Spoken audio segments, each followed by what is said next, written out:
Hello, my friends, and thank you for being with me today. Today, I want to make a video for a person who is very important in my life, and that is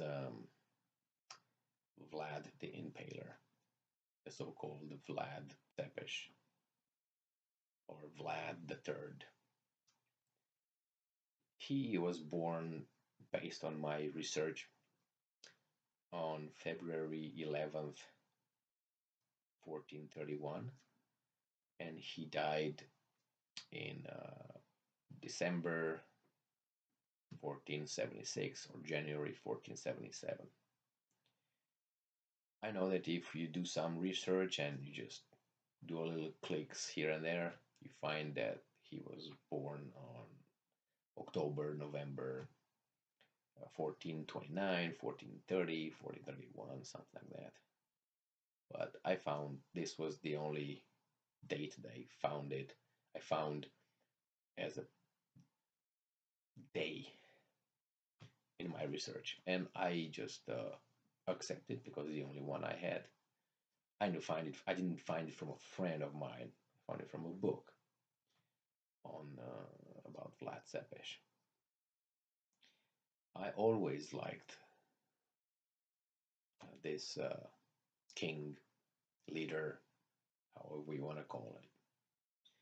Sometimes they call it prince. So by certain historians, Western historians, some call him voivode, some, but I don't go in those details because they try to show a lesser person than others, subordination of other ones that are called kings and emperors and so on, and that's political.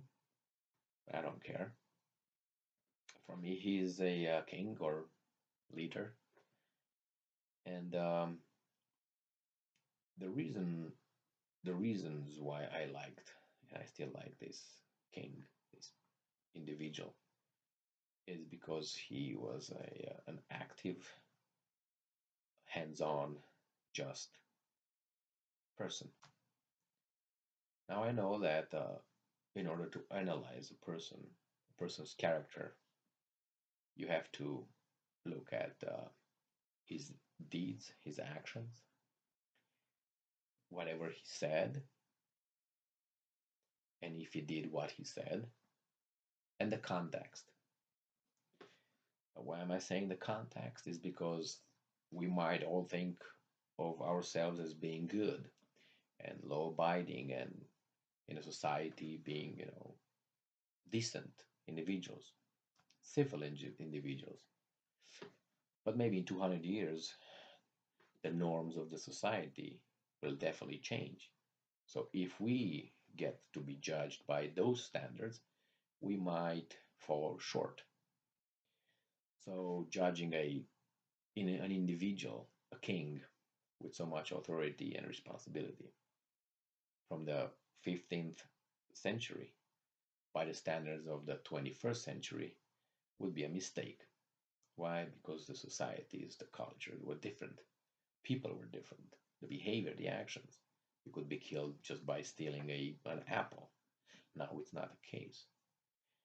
So he learned some methods for punishment, to distribute justice, and to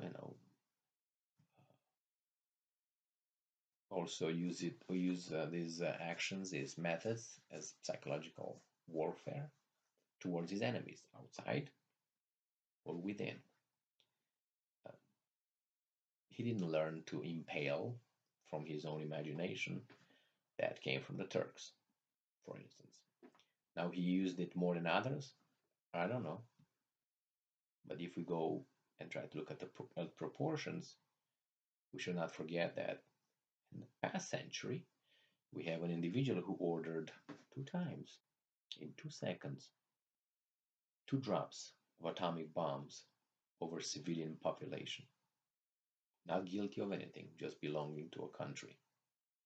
Civilian population. I'm talking about Hiroshima and Nagasaki, where more than 100,000 people died on each instance. and then more died after the explosions in 2 seconds, two times. You can take the communist crimes, the crimes of the communist systems in Soviet Union, for instance, perpetrated by the leaders, or in China, which are the biggest crimes in history. It's more than 100 million people that died in who died under the communist system. We have many examples of that. So I'm not going to compare how cruel he was, or how, because he had to do what he had to do to defend his country, his people, and his family, and he had to do that defense mechanism. And other people did the same thing. So he did um, a lot of positive things for his country and his people. He built many Eastern Orthodox churches. He was a Christian. He defended his country from the Turks invaders. He avoided to be killed by noblesmen and other people, and then he punished them accordingly. He helped manufacture in his country, commerce, peasants. He wanted to have a country where justice ruled. What was wrong with that? Well, he employed some methods that are not acceptable nowadays, but he reached the goal. He succeeded. So, for instance, for me as a Romanian, and for many Romanians, if not most Romanians, he is an example. He is a hero, a national hero. That's how he is in Romania. I come from Romania. So for me, that's what he is. He represents. Um, I made, you know, I made a statement that people have to be judged by their actions and whatever they say, and in a context. It's true, but they have to take also responsibility of their actions in the context of their times. Mm. I will give you, I will tell you a little story that happened to one of my children. And before that, let me go to tell you give you two pieces of information. One, um, I went to Barnes and Noble, I don't know, 10 years ago, and I looked at the book over there, and it says the most evil people in the history or in the world, something like that. It's a book. It was over there. On its, you know, on it, on its face, it was in four, I think, or six individuals. Two out of six were Romanians. One was Vlad, the Impaler, and the other one was the former president of Romania slash dictator Nicolae Ceausescu. I'm not going to debate Ceausescu. I'm going to debate the first one. So I looked at it, and okay, these guys know too little. The person who wrote that book knew too little, too little, and whatever he put in that book made sense that he's a cruel person, but he picked only some actions. That's it, not the whole thing. Uh, the same thing. I saw a documentary, The Most Evil. Vlad is there. An article on the newspaper about a year ago. The same thing. The Most Evil. The picture was on Yahoo. Was Vlad the Impaler, the most evil. He was right there. And then this is the story I want to tell you about one of my children. She went to school, and there was an assignment where the teacher said, Do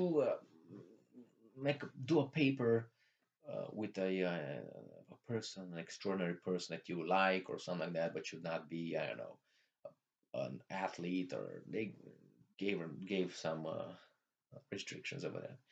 Don't be a criminal and so on. I mean, you can make a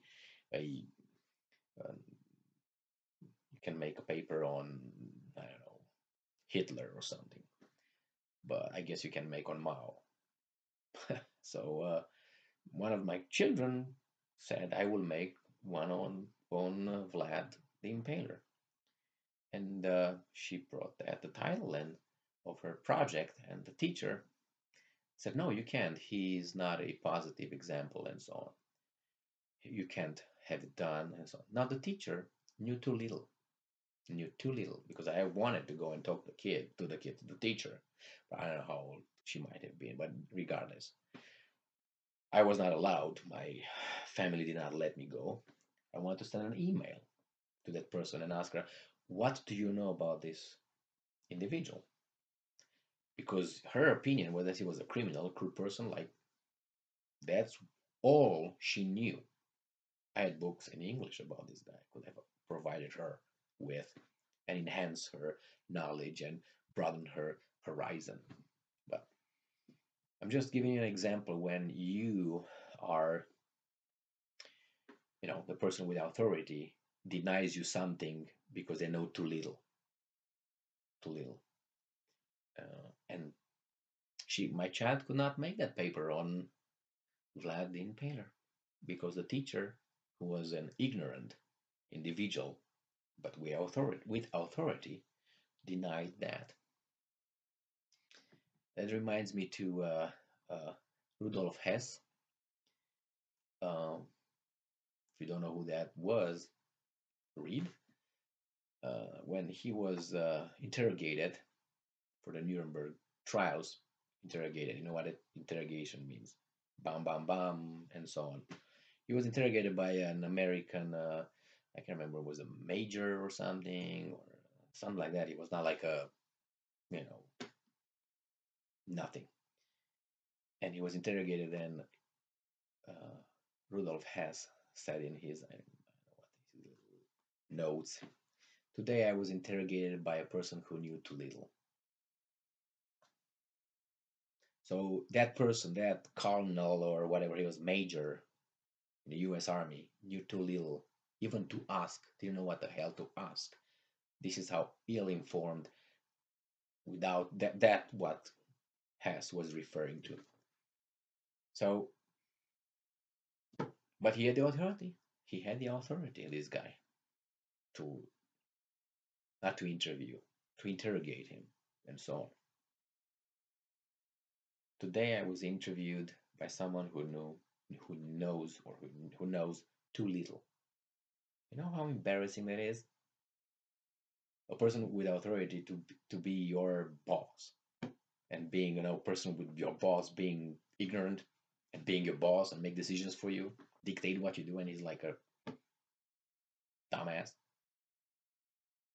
But he has the authority. The same coming in a country. When I used to go to Romania, you go over there and you show a passport, and you have a person who asks you questions, and he knows ABC 1, 2, 3. That's all. But he or she has the authority to allow you to go in or not. The same as when coming to the United States as well. And you have to jump through all those hoops like a little bunny, because otherwise this IQ, whatever they will not let you in. No offense to the good ones that might be over there at the border, but my experience was with people who knew too little. Okay, so happy birthday, master, and I'm gonna, I don't know, greet you next year on your birthday. Stay strong and stay smart. Bye bye.